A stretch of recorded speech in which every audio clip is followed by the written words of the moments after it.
Hello, everyone. Welcome back to my channel, Parenting Made Conscious. My name is Mihaela. I am the founder. I am also a book author on parenting children and a certified parenting instructor, as well as a certified coach for neuromindfulness and a trained trauma-informed practitioner with Compassionate Inquiry program by Dr. Gabor Mate. So welcome back. Today, I want to talk to you about teenagers.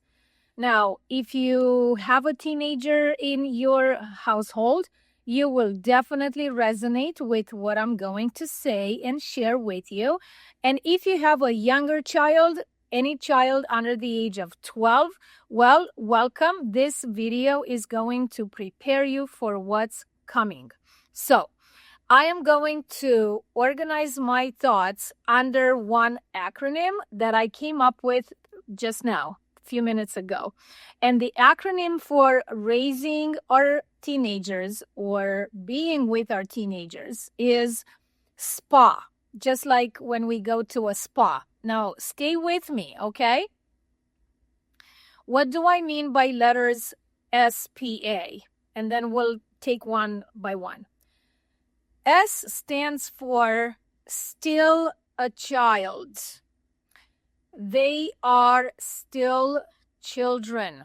I know that the technical term for any child over the age of 14 is technically a teenager or an adolescent, but from a brain development perspective, they are still a child. So let's keep that in mind, still a child. P stands for paying attention. This is our responsibility as parents. Just because they are independent, they are about to take a driving lesson, or even maybe some of you are already saving up to get them a car if you live in the United States, right? Whatever the level of independence is, and we think they're their own person, we have an absolute imperious necessity to still pay attention. So still a child, paying attention, and letter A in SPA is for autonomy. Of course, this is what all the fights are about, is what we say and what they say.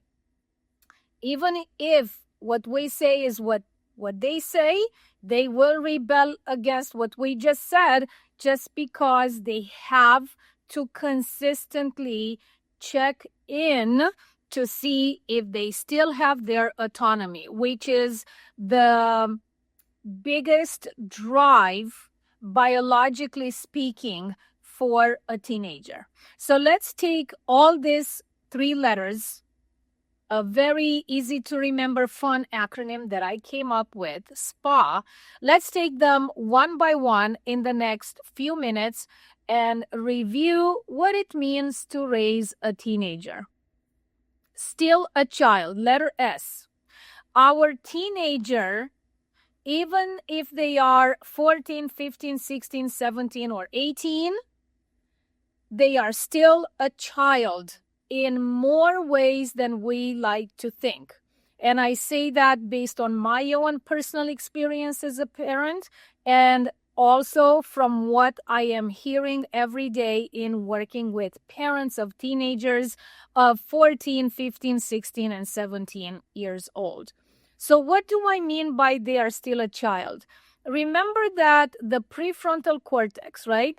The part of the brain which is the largest in human beings, and it's the largest in all mammals, it's in humans, the prefrontal cortex takes up to 25, 27, some experts say 28 years old to fully develop.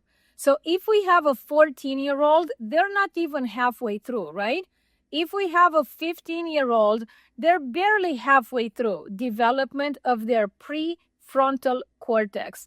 Prefrontal cortex means everything that has to do with discernment, decision-making, risk-taking or not taking, weighing in risks versus rewards. A teenage brain will go for the risk because the perception of the reward is exponentially higher. They can't make decisions that involve long-term impact. They're more into immediate instant gratification. They give in peer pressure, social media pressure, all those things that we know about. So from a decision making standpoint, from a discernment standpoint, from the standpoint of self-awareness levels, from the standpoint of understanding what another person may be going through as an impact of their decisions. The other person may be the parents, it may be a sibling, it may be a good friend, a girlfriend, a boyfriend. They have a really hard time giving a lot of thought to those nuances that a fully developed adult brain usually takes into consideration when making decisions. Okay, so there's still a child from the standpoint of not being even halfway through with the absolute biological development of their prefrontal cortex, of their executive high-level thinking skills, making decisions, understanding consequences, and things like that. They are impulsive as a result of this. They are very emotional as a result of that. We know that increased levels of hormones for both boys and girls now is impacting both their emotional brain, their limbic system, as well as their prefrontal cortex, their higher level executive thinking skills. So they're still a child. What that means is that, yes, they have more mature thinking, more complex thinking on issues than, let's say, a 10-year-old, but they still need our guidance. They still need our coaching.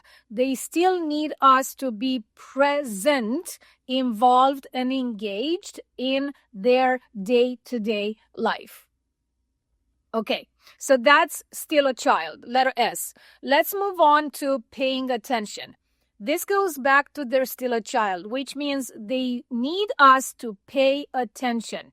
Not to pay attention as a parent of a toddler who is always there, protecting the young child from getting hurt or running in the streets and a car may be coming.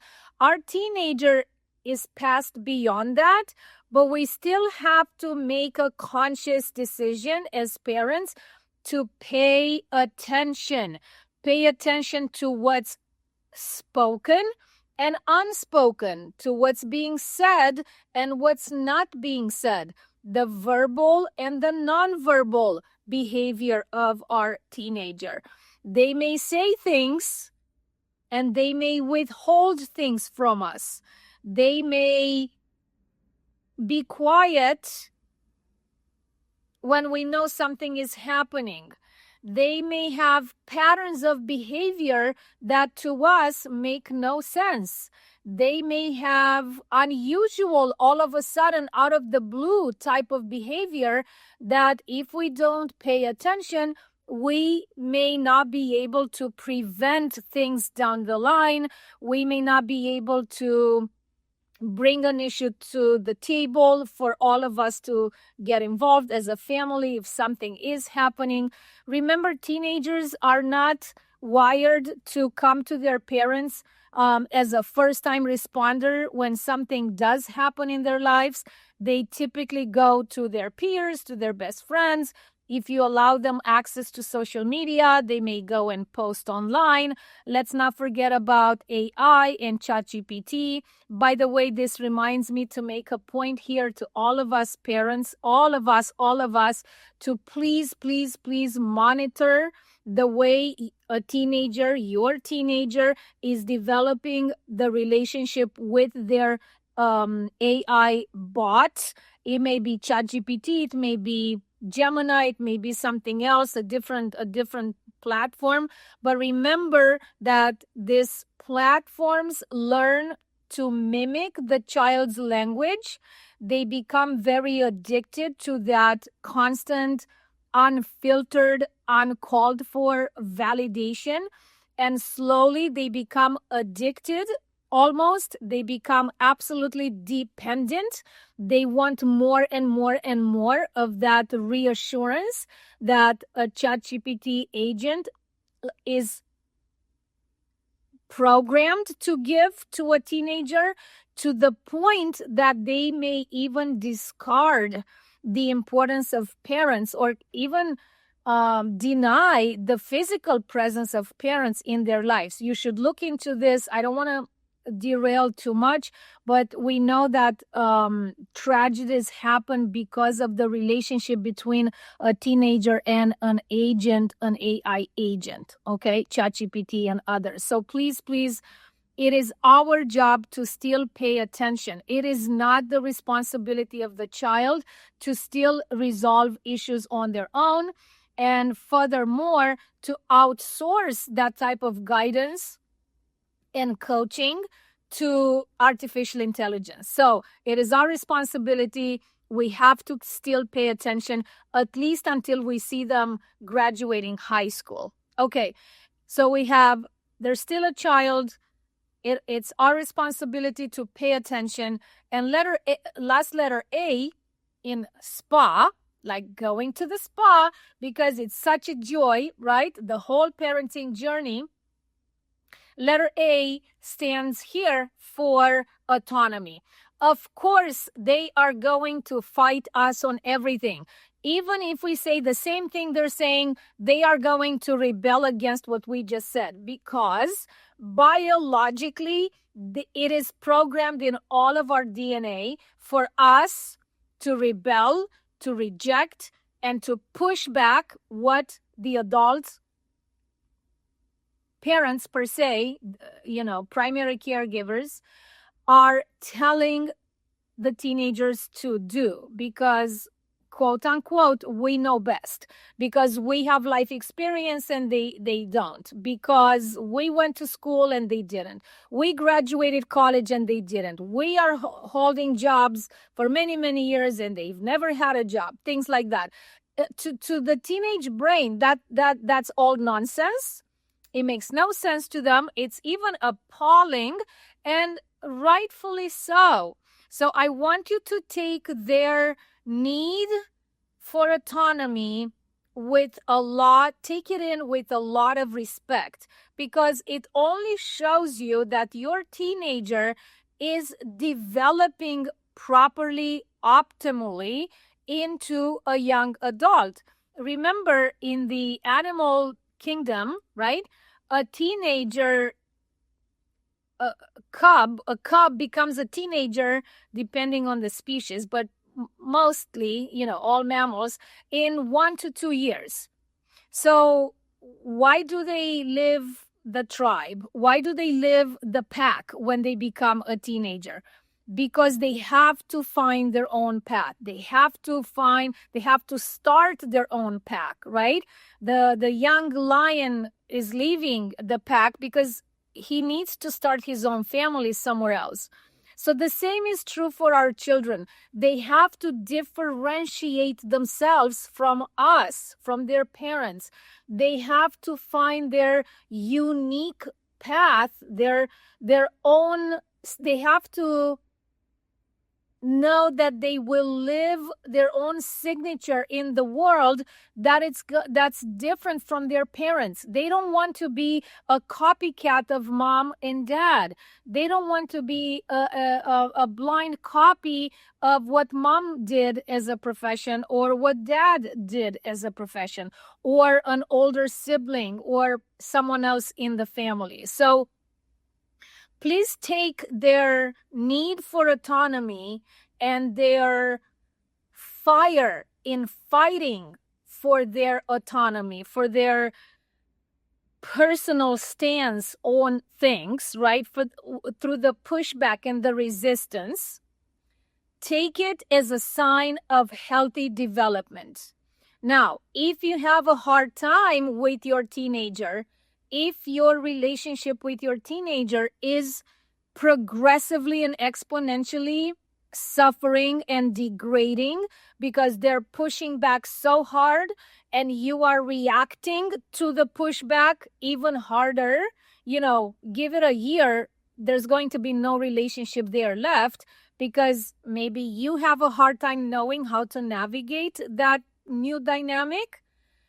Let me know or seek help somewhere else, because it is up to us to equip ourselves with the tools necessary for us to be able to contain this resistance, this pushback, this defiance, this, oppositional perspective that they keep taking on us every day and every night and every evening, every morning, every afternoon. It seems like, wow, my sweet boy, my sweet little girl, where did they go? Nothing that I say it's ever right anymore.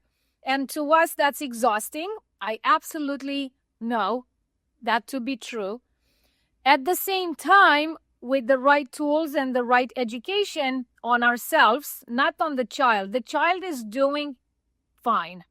They are developing as biology has it programmed for them. Okay? They're on their way.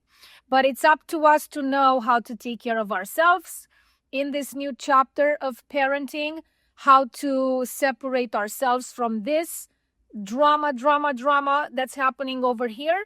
And at the same time, to be the coach for them, to be the guide, to be the anchor. Okay? They are fighting for their autonomy, but they will only be able to do that in a healthy, sustainable way, long term, in the next 4 to 5 years, if we stay the anchor, if we don't run away, if we are not abandoning them emotionally, psychologically, or physically, if we keep repairing every time we break the connection. Remember the cycle of connection from my courses: connection, disconnection, reconnection. That's on us. It is not their responsibility. And that's regardless of the age of your child. Okay? So if you have issues, if you are exhausted, if you feel disoriented, confused, depleted, if you don't know what else to do, let me know. Reach out to me. If you don't want to reach out to me, that's okay, but reach out to someone else. Seek resources. Do not do this alone. Do not think that you can do this alone. I had a client today, and we discussed about different issues that are happening in her family. And the first thing that I did, I sent her to Hand in Hand Parenting website. I showed her different support groups for different things with different instructors depending on the issues. And I told her the first thing we need to bring in your family is systems of support. I am one system of support. This group with Hand in Hand Parenting will be another. This class with Hand in Hand Parenting will be another. The same applies to you. You can't do this alone. I also suggested to her that she find something in person in her geographical area for her and her family. I am part of multiple support groups, both online and in person. So don't think that you can do this by yourself. Okay, so the way we raise healthy teenagers, future young adults, while we stay healthy mentally, psychologically, emotionally, and while we protect the relationship based in trust with our teenagers, is by keeping in mind this fun acronym, SPA. Still a child, paying attention, autonomy. We have a lot of power as parents. We have a lot of tools in our toolbox. We can do this. We can do this. We love our teenagers. They're the future of our humanity. They're the future of the world. Teenagers are so amazing. They are fiery, they're creative, they are hungry, they like to come up with new ideas, they're innovative and inventive, and they want us to be a witness to their development. They want to see their parents getting enthusiastic about their crazy ideas, right? We have to learn to listen more, to speak less, to give less advicey life coaching type of advice at any sentence they share with us. We come in with a huge bucket of advice. Let's listen more. Let's make eye contact more. Let's have one-on-one time with them on their terms whenever they allow us, but we can kind of guide them towards that once or twice a week. Let's have respect for their biological journey, for the development of their brain, for the challenges that they face, the pressures of society and culture that they face, boys and girls in different ways, but they're both very, very challenged. Let's pay attention to artificial intelligence, because we don't want to be replaced or outsourced by any AI. It's not healthy for any child of any age. And teenagers are as vulnerable as babies in that regard. So with that said, we can all do this. We can all do this. And text me, email me, leave a comment, parentingmadeconscious.com. Make sure you subscribe to my YouTube channel and also sign up for my weekly newsletter. Bye, everyone. I'll see you in the next one.